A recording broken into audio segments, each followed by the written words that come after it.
प्रेम, भजी आणि मोक्ष. प्रेम, भजी आणि मोक्ष, थोडक्यात सोक्ष मोक्ष.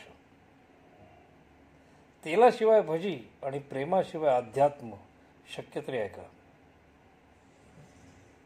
तेलाशिवाय भजी आणि प्रेमाशिवाय अध्यात्म शक्य तरी आहे का?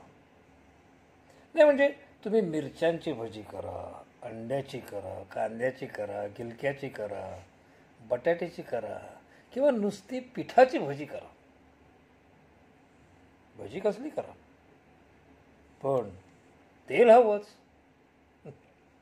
हठयोग करा, राजयोग करा, कर्मयोग करा, भक्तियोग करा. हठयोग करा, राजयोग करा, कर्मयोग करा, भक्तियोग करा की ज्ञानयोग करा. हवं तर भगवंताचे नुसते नाव घ्या. प्रेम हवंच.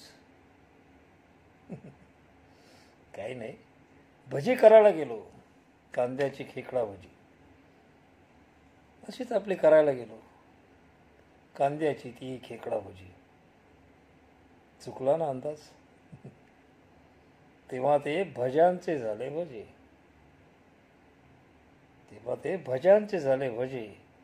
कसे बसे पोटात गेले. जे करू त्यावर तरी प्रेम हवं, किंवा जे झालं ते तरी प्रेमाने खायला हवं.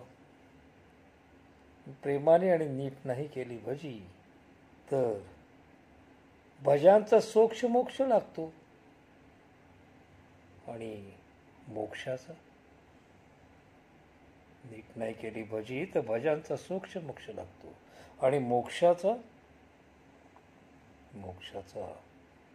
पुन्हा पुन्हा संसार तळावा लागतो.